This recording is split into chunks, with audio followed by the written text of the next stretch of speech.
decía que no sé si sabes por qué estás aquí, si alguna vez te lo has preguntado de una forma clara, ¿por qué vengo? ¿Por qué el domingo me levanto y vengo en vez de irme por ahí a cualquier otro sitio? Hay gente, hay hermanos, hermanas que no están aquí con nosotros físicamente, pero por edad, por enfermedad, por confinamientos, por otros motivos, por trabajo también. Pues no están con nosotros físicamente, están por YouTube, o luego se podrán conectar. ¿Pero por qué hacemos esto? ¿Por tradición? Quizás tradición familiar, es lo que mi familia ha hecho desde toda la vida y yo desde pequeñito y lo sigo haciendo. Hay costumbres, hay tradiciones que están muy enraizadas en la vida de las personas. Quizá lo hacemos por cierto miedo, ¿no? Porque es que me tengo que ganar el cielo y claro, si no voy a la iglesia los domingos, si no voy a misa, ¿no? Como muchos españoles, ¿qué va a pasar, no? Bueno, la mala noticia es que la Biblia no habla de nada de eso, la mala o la buena. No hay nada que podamos hacer para ganarnos el favor de Dios, nada. El ir, el hacer, no sirve de nada, no sirve de nada. No nos ganamos el cielo viniendo a una reunión, estando en un culto de adoración. ¿Por qué vienes? ¿Por qué vienes? Hay un salmo que precisamente nos habla de esto. Nos muestra la actitud de una persona que con muchas ganas se junta para adorar con sus hermanos. Se trata del Salmo 122. Y en mi última predicación, no es casualidad, hablé del Salmo anterior, el 121, hoy paso al siguiente. Y no sé si te acordarás, comentaba que hay unos salmos ahí del 120 al 134, son los cánticos de los peregrinos. Los salmos, los cánticos de ascensión, igual verás en tu Biblia. Eran esos cánticos, dicen los expertos, que los peregrinos que iban a Jerusalén pues iban cantando, iban recordando cosas y están ahí escritos en estas canciones, en estos salmos. En el Salmo 121 hablaba sobre ese camino hacia Jerusalén. ¿Os acordáis el Salmo 121? Alzaré mis ojos a los montes. ¿De dónde vendrá mi socorro? ¿De dónde vendrá mi ayuda? Y te acuerdas que hablábamos que relacionamos ese camino de Jerusalén como el camino de tu vida y de la mía, ¿no? Y hacia dónde miramos cuando las cosas no van bien. Miramos hablé de muchas cosas. Y hoy con este salmo llegamos ya a Jerusalén. Llegamos ya a Jerusalén, o por lo menos nos expresa mucho de lo que ha vivido y sentido en esa visita a Jerusalén uno de estos peregrinos. Los judíos, sabéis, que debían visitar Jerusalén por lo menos 3 veces al año, en las 3 fiestas más importantes, que son la Pascua, Pentecostés y la fiesta de los tabernáculos. Y este peregrino que vemos en el Salmo parece que volvía de alguna de esas fiestas, en esas fiestas que se hacían. En esas fiestas se recordaba cómo Dios les había ayudado a ese pueblo, a esa comunidad en el pasado. También daban gracias por el presente y confiaban en Dios para ese futuro, en ese Dios que seguía proveyendo y que proveerá, porque ya lo había hecho y ya lo habían experimentado. Bien, hoy nosotros, lo dije también en aquella predicación, no tenemos que peregrinar a Jerusalén para adorar, y menos mal, podemos ir de turismo, lo que queramos, y puede ser súper interesante, pero no tenemos que ir a peregrinar a Jerusalén. Tampoco es el lugar de adoración central. Si alguno tiene dudas respecto a esto, cuál es el lugar realmente de adoración, pues no tiene más que ir a los evangelios, ir a Jesús, a ese encuentro con la mujer samaritana. No sé si te acuerdas aquel encuentro. Para los judíos, los samaritanos que estaban en el norte eran como una escisión de ellos, se habían adulterado, tenían otras prácticas. Para los samaritanos era al revés, ellos eran los verdaderos herederos de Abraham, los que no se habían adulterado. Del Antiguo Testamento solo aceptaban los primeros 5 libros de la Biblia, ese era uno de los puntos, digamos, de ese encuentro grandes con los judíos, pero el otro gran punto de ese encuentro, y yo creo que el más potente y más grave, era que ¿dónde había que adorar? Los judíos decían que había que adorar en Jerusalén, y ellos decían que no, los samaritanos decían que en su monte, en el monte Gerizim. Mira, os voy a leer un poquito de ese encuentro con esa mujer samaritana y Jesús, y esta mujer dice: nuestros padres adoraron en este monte, y vosotros decís que en Jerusalén está el lugar donde se debe adorar. Jesús le dijo: mujer, créeme, la hora viene cuando ni en este monte ni en Jerusalén adoraréis al Padre. Vosotros adoráis lo que no conocéis, nosotros adoramos lo que conocemos porque la salvación viene de los judíos. Pero la hora viene, y es ahora, cuando los verdaderos adoradores adorarán al Padre en espíritu y en verdad, porque ciertamente a los tales el Padre busca que le adoren. Dios es espíritu, y los que le adoran deben adorarle en espíritu y en verdad.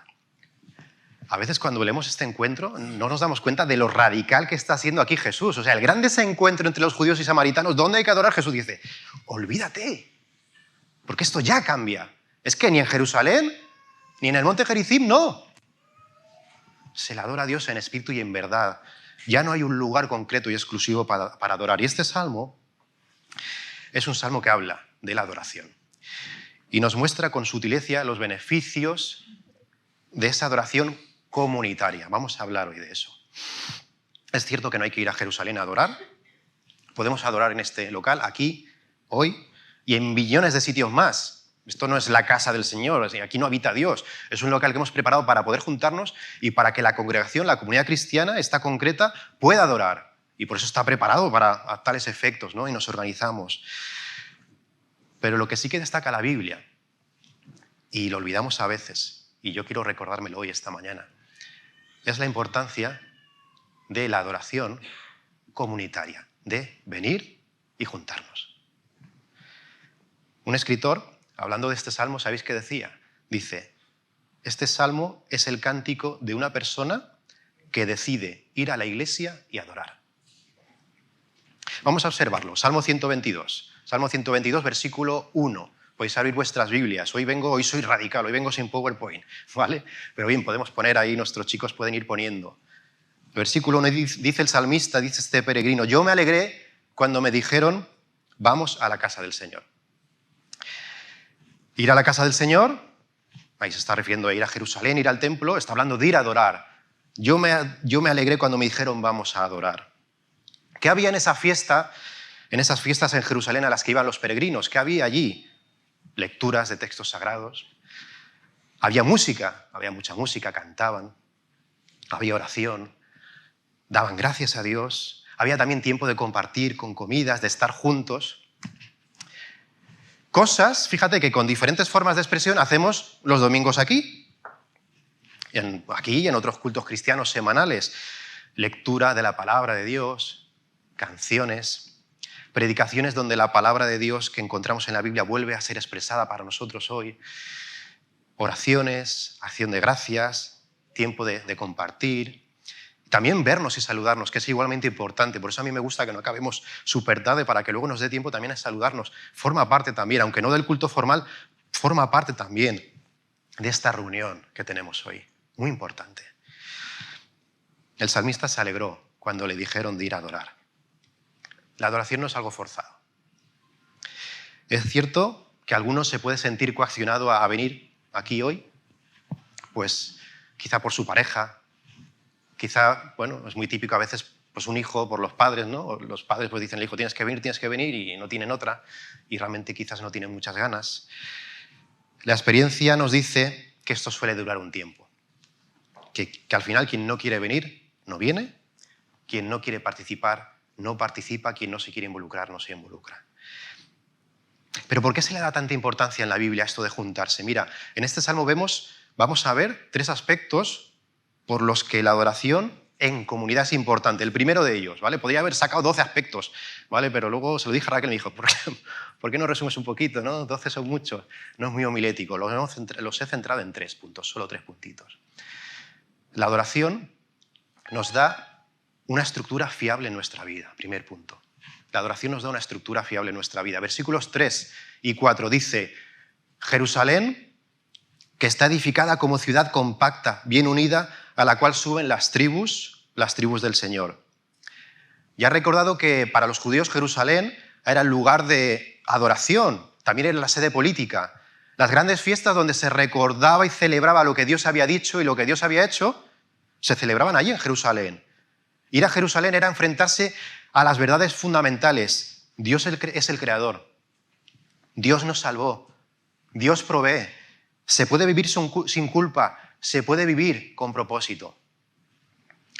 Jerusalén, que está edificada como ciudad compacta, bien unida. Se destaca la unidad arquitectónica, bien hecha, con sentido de Jerusalén. Hay quien dice que el sentido de este versículo, de esta frase, quedaría mejor traducido así, y os leo. La ciudad está construida para que en ella se reúna la comunidad. Y fíjate esta idea de unión, una figura arquitectónica de Jerusalén, luego la relaciona con la unidad social, porque dice lo siguiente, a la cual suben las tribus las tribus del Señor. Y fíjate la idea, había numerosas tribus en Israel, esparcidas por todo Israel. Y en esas fiestas, ¿qué hacían? Cogían cada uno de su tribu y se juntaban todos ahí en Jerusalén. Y ahí en esa celebración mostraban que aunque eran diferentes tribus, eran un solo pueblo. Unidad. Y esto ocurre hoy aquí, ¿o no? ¿De cuántos países estamos aquí? Madre mía. ¿De cuántos? Muchos, ¿a que sí? Muchos. Y venimos aquí, hombres, mujeres, niños, mayores, jóvenes, ancianos, y venimos a adorar a Dios juntos. Y cuando cantamos compartimos lo que Dios ha hecho. Cuando oramos, cada uno, además tenemos unos antecedentes, tenemos unas formas diferentes de expresarnos, algunos hasta nuestro lenguaje materno es diferente. Algunos sois más inteligentes, otros lo somos menos, algunos tienen más dinero, otros tienen menos dinero, algunos tienen más formación, otros tienen menos. Y además de estas diferencias personales, pueden haber a veces diferencias más conflictivas, ¿vale? Porque igual no votamos a los mismos partidos políticos y votamos a partidos políticos enfrentados. Y puede que a veces es que hay caracteres que chocamos y que no acabamos de llevarnos muy bien, no va la cosa muy fluida. Pero ¿sabes qué pasa? Que cuando la adoración en comunidad tiene un espacio importante en nuestra vida, las diferencias se convierten en insignificantes. Porque ¿qué más da? O sea, si vemos las cosas con perspectiva, ¿qué más da el color de piel? ¿Qué más da el dinero que uno tenga en el banco? ¿Qué más da si uno haya estudiado más, haya estudiado menos? ¿Qué más da que uno vote a un partido, vote a otro? Vemos las cosas desde una perspectiva diferente. Todo eso se convierte en insignificante porque lo que es de verdad, lo que tiene valor, cobra más fuerza. Dios construye y Dios une cuando su pueblo le adora. Eso ocurre en la adoración. Eso ocurre cuando nos juntamos. Hay una expresión que decimos a veces, tengo que parar para poner mis ideas en orden. ¿Alguna vez te has sentido así? Yo no sé vosotros, pero hay veces la vida va muy rápido, ¿vale? Y no nos da tiempo y parece que nos separamos interiormente, ¿no? Porque nuestras piezas están separadas y hay un lío, hay un puzzle. Voy a parar y voy a juntar los puzzles de mi vida porque estoy hecho un desastre. Yo creo que todos nos hemos sentido así alguna vez en nuestra vida. A veces la desunión está en nosotros mismos. Vivimos de aquí para allá, desorientados, perdidos. Y la adoración en comunidad nos sitúa y también nos ayuda a compactarnos, a unirnos, centra nuestras ideas, centra nuestra visión, centra nuestros propósitos, porque nos muestra los propósitos importantes. Y hay veces que cuando estamos así perdidos, lo primero que hacemos es dejar de juntarnos. Y es cierto que necesitamos tiempo también en soledad, ¿eh? Es cierto. Pero cuando nos alejamos de la comunidad nos estamos perdiendo cosas muy importantes. La comunidad tiene un efecto terapéutico a nivel espiritual, a nivel emocional, a nivel psicológico, a todos los niveles. Tremendo, tremendo. Creo que a veces no somos conscientes.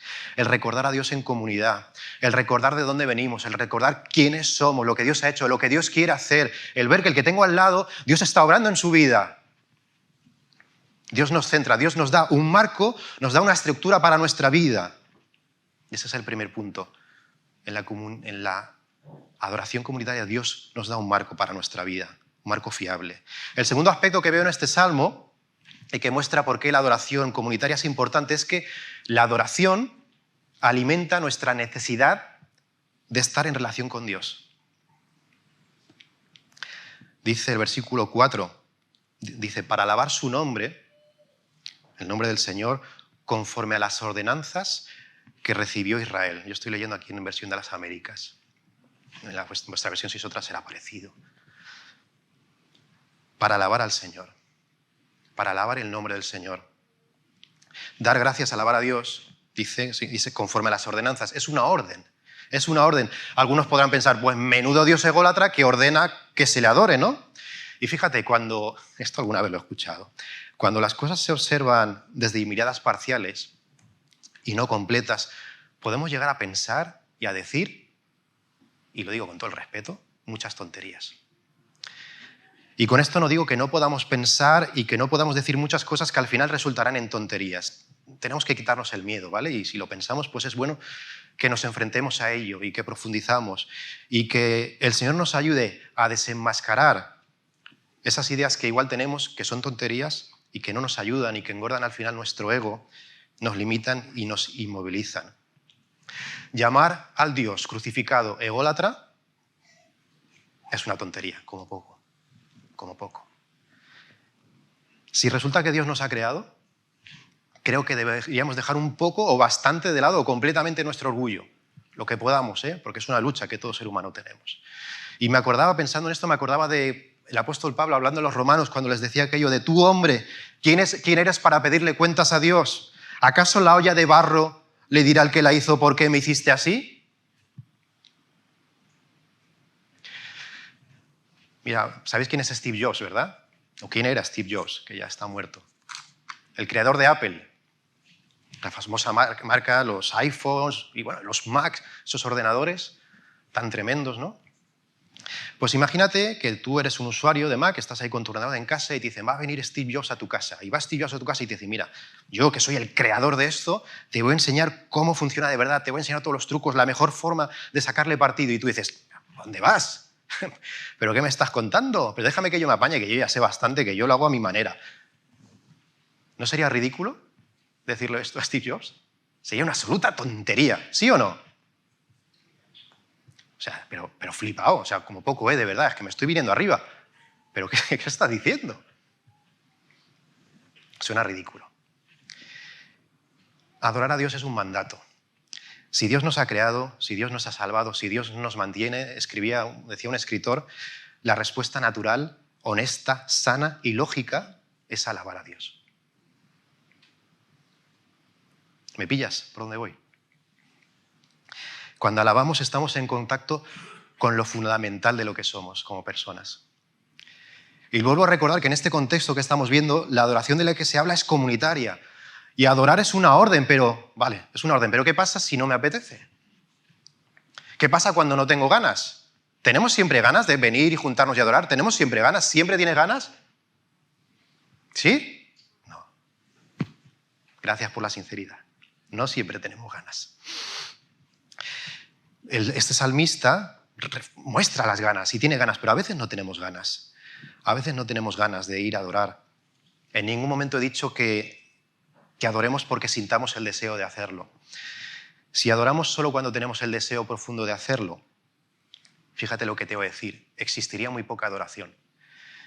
La reunión del domingo muchas veces podría estar medio vacía, Y aquí voy a poner una señal de alarma, ¿vale?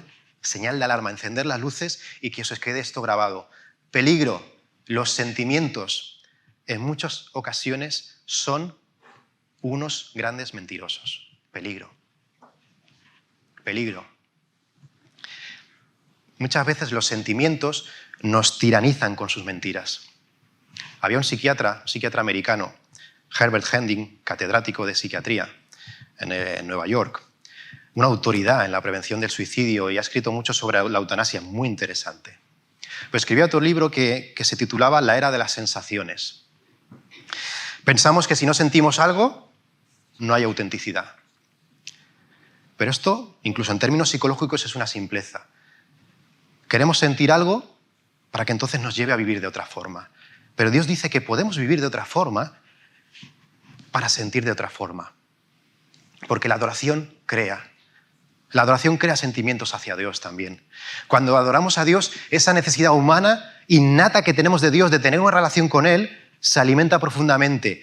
La adoración, que es el segundo punto que estamos viendo, la adoración alimenta nuestra necesidad de estar en relación con Dios.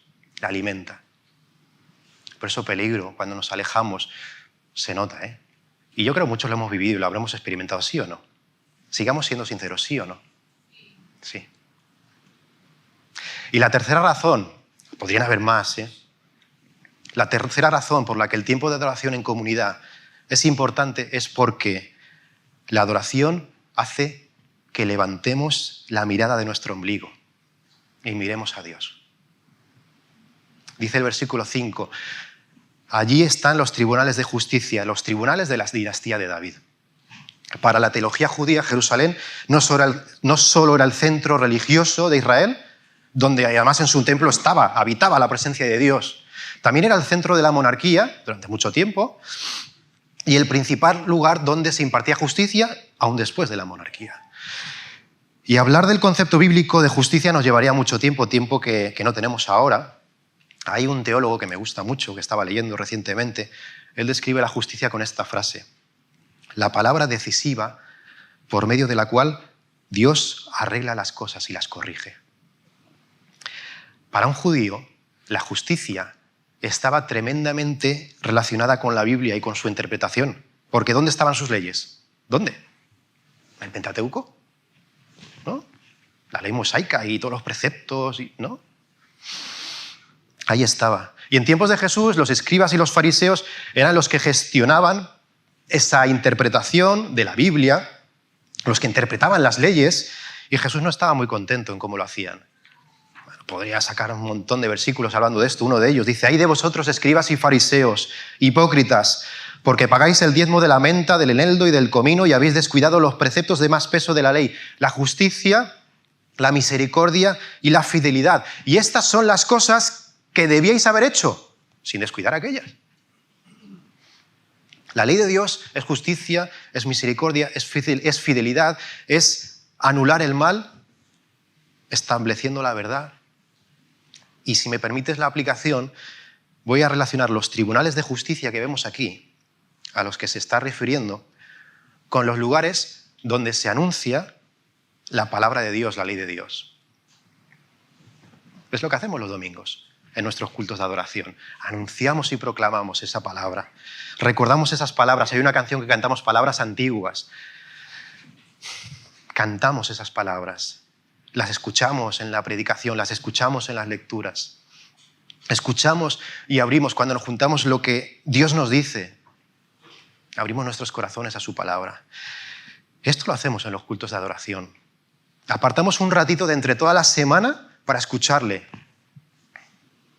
Y en esta reunión nuestra atención debería centrarse en las palabras de Dios, en su palabra. Y entonces cuando nos centramos en su palabra, ¿sabes qué hacemos? Es que no se puede hacer de otra manera. Cuando te centras en la palabra de Dios, dejas de mirarte a ti. Levantas la mirada y miras a Dios. Y levantas también la mirada y tu enfoque de tus propios pensamientos, de tus propias ideas y opiniones. Y todo eso lo ponemos ante Él, para que Él filtre esas ideas y esas opiniones, que también las corrija, para que Él nos anime, para que Él nos consuele, para que Él nos rete. Mira, hace un tiempo mi mujer me compartía algo sobre el duelo, en una conferencia en la que estuvo. El duelo es ese proceso por el que pasamos pues, todos los que perdemos a alguien muy querido. Y una de las cosas que decía esa especialista que daba la charla, una psicóloga, también cristiana, decía que levantar la mirada de nuestro propio sufrimiento personal y ayudar a otros, darnos a otros, mirar a otros, era una muy buena terapia para llevar mejor el duelo. ¿Sabes lo que pasa? Cuando levantamos la mirada, las cosas cambian. Nuestra perspectiva cambia. La adoración nos ayuda a levantar la mirada, a mirar a Dios. Y alguno puede pensar, vale, muy bonito, pero muy poco práctico, porque con todos los problemas que hay en el mundo, ponerse ahora en plan espiritualoide pues es una chorrada. Y céntrate en las cosas importantes. Implícate, porque hay muchos problemas en el mundo como para ir con espiritualidad mirando a Dios hacia arriba. Y la verdad es que creo que es una buena crítica, esta. Hay espiritualidades que apartan del mundo. Una espiritualidad egoísta, egocéntrica, como buena parte de esa espiritualidad laica de la que Dani hablaba el domingo pasado. Presentan cosas súper interesantes, presentan prácticas y actitudes que Jesús y el cristianismo proponen, pero el objetivo final es egocéntrico. Es buscar la felicidad personal, es vivir como si te hubieses fumado un porro. ¿Es verdad? ¿Es malo buscar la felicidad? ¿Quién no quiere buscar la felicidad, de verdad? ¿Quién no quiere? Por supuesto que no, pero quizás nos equivocamos en entender qué es realmente la felicidad. Porque en la Biblia, más que de felicidad, ¿sabes de qué se habla? Y sigue hablando en este salmo de eso. Se habla de paz, shalom. Y se habla de prosperidad, salva. Fíjate cómo acaba este salmo, versículo 6. Orad por la paz de Jerusalén. Orad por la paz de Jerusalén. Sean prosperados los que te aman. Haya paz dentro de tus muros y prosperidad en tus palacios. Por amor de mis hermanos y de mis amigos diré ahora, sea la paz en ti. Por amor de la casa del Señor nuestro Dios, procuraré tu bien. En la versión de las Américas se traduce orad por la paz, pero fíjate, hay una palabra hebrea para referirse a orar, que no es la que aquí aparece. Aquí lo traduce mejor, con permiso de Javier, que no sé si está hoy. Hay otras versiones, la Reina Valera lo traduce mejor. Es pedir. Es la palabra cotidiana de pedir. Cuando alguien pedía un vaso de agua, usaba esta palabra que aquí se utiliza, pedir. Pedir por la paz. La adoración no satisface toda nuestra hambre de Dios. Cuando salgas de aquí de esta mañana, esa hambre de Dios no estará satisfecha. Lo que sí que nos tiene que hacer es despertar nuestro apetito. Nos tiene que entrar ganas de pedir más. Y la pregunta es, ¿qué voy a pedir? ¿Qué es lo que le pedimos? Señor, dame más. Señor, quiero sentirte más cerca. Señor, quiero levitar. ¿Le pedimos eso? No. Lo que nos hace ver la verdadera adoración es ver la necesidad del resto de las personas, hombres, mujeres, niños, ancianos, que son imagen de Dios y que tienen necesidades como nosotros. Nos da, utilizando también esa expresión bíblica, hambre y sed de justicia.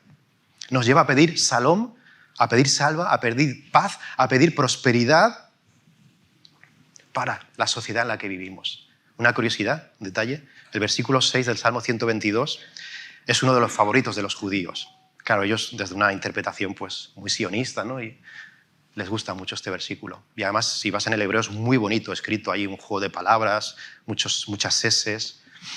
Es una curiosidad solo, para los que os gusten estas cosas.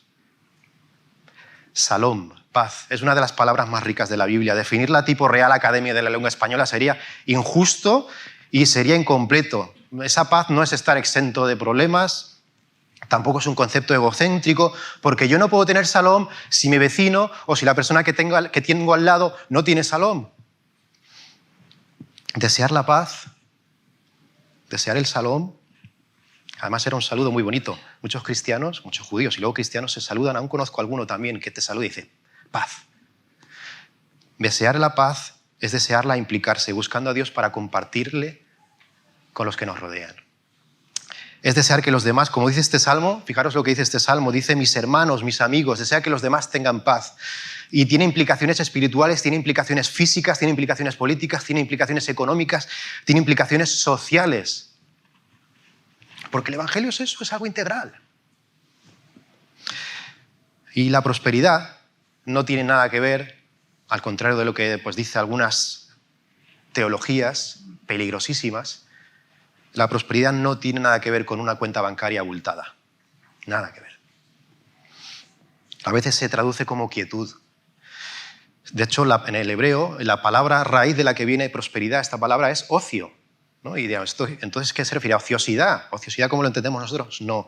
Se refiere a esa actitud relajada de aquel que sabe vivir confiando en Dios. No sé si os ha pasado, a veces decimos de alguien, es que tú vives muy feliz, ¿no? Mi primo Dani, que está ahí detrás. Dani, es que tú vives muy feliz, tío. ¿No? Es esa actitud.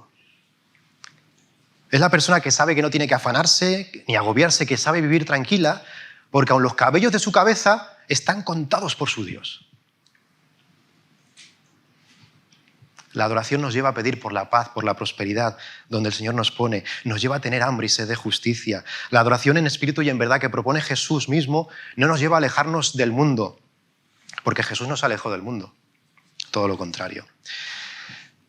Es la adoración que te hace y que te lleva a mirar a Dios, que te lleva a escucharle, que te lleva a mirar a tu prójimo. Y por eso cuando le preguntaban a Jesús, a ver Jesús, ¿qué es lo más importante? ¿Te acuerdas? De toda la ley, de todo, ¿qué es lo más importante? De esto hablé en una predicación, ¿qué es lo más importante? Y él dijo, amarás al Señor, tu Dios, con todo tu corazón, con toda tu alma y con toda tu mente. Este es el grande, el primer mandamiento. Y el segundo es semejante a este. Amarás a tu prójimo como a ti mismo. De estos dos mandamientos dependen toda la ley y los profetas. La verdadera adoración nos lleva a amar a Dios y a nuestro prójimo. Y a nuestro prójimo. Por eso los buenos cultos de adoración movilizan. Los buenos cultos de oración movilizan. Cuando estás centrado en Dios, moviliza. Y Señor, ¿cómo podemos extender tu reino? Mira, durante la pandemia, ¿te acordarás que teníamos un lema? ¿Alguien se acuerda del lema? ¿Yo me quedo en casa? No.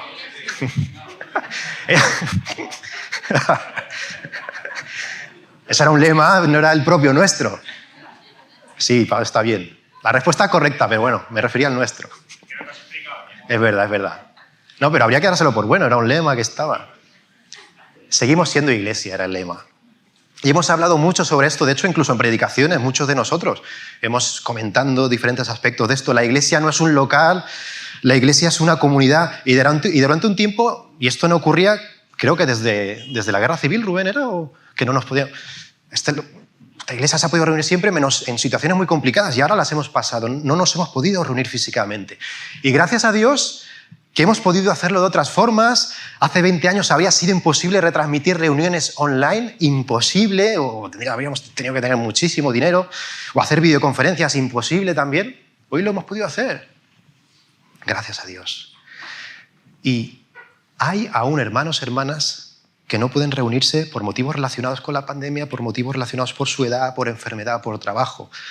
El Señor conoce todos los motivos y tenemos que acordarnos y apoyarnos los unos a los otros, porque no han sido tiempos fáciles y para muchos siguen siendo tiempos complicados. Y me acuerdo, por ejemplo, hablaba antes con Carlos, las personas que están en las residencias de ancianos y sus familiares.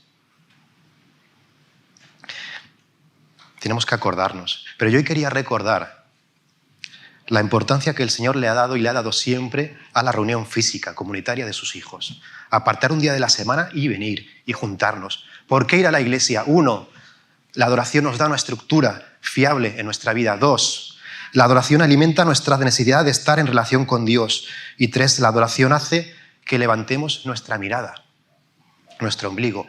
Miremos a Dios y cuando miramos a Dios nos implicamos con la sociedad. Quizá alguno diga, bien, muy bien, has hablado de la adoración y yo puedo leer, yo puedo orar y puedo adorar a Dios en mi intimidad. Pues claro que puedes y debes hacerlo y tenemos que animarnos todos a tener esos tiempos también privados de adoración y de reflexión.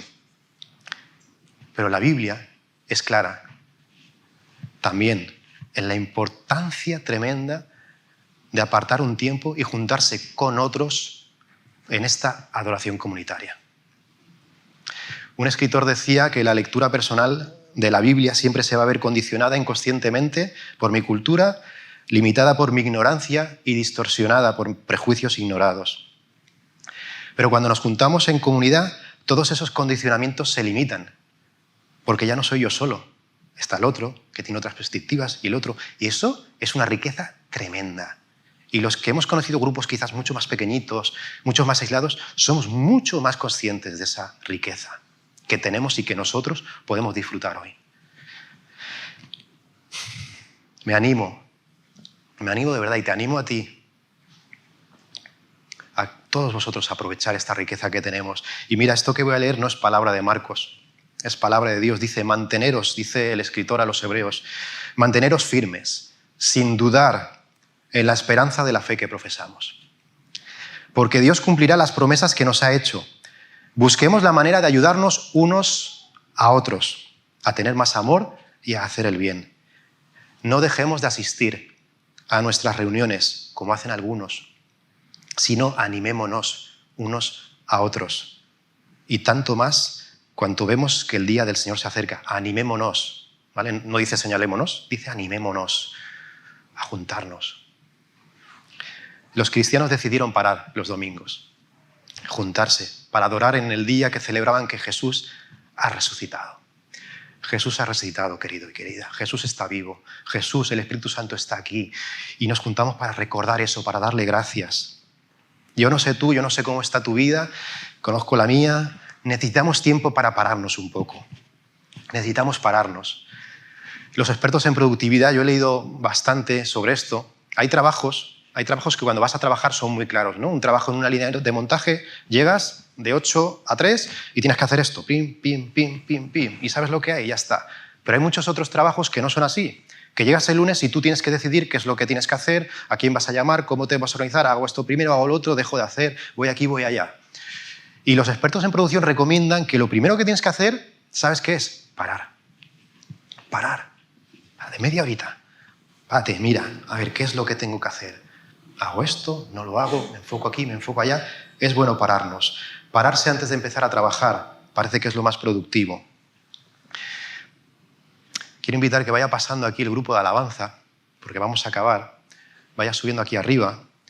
Esta semana leíamos una historia en unos devocionales que muchos recibimos por WhatsApp. Y contaba esta historia, muchos la habéis leído, otros no, os la voy a leer.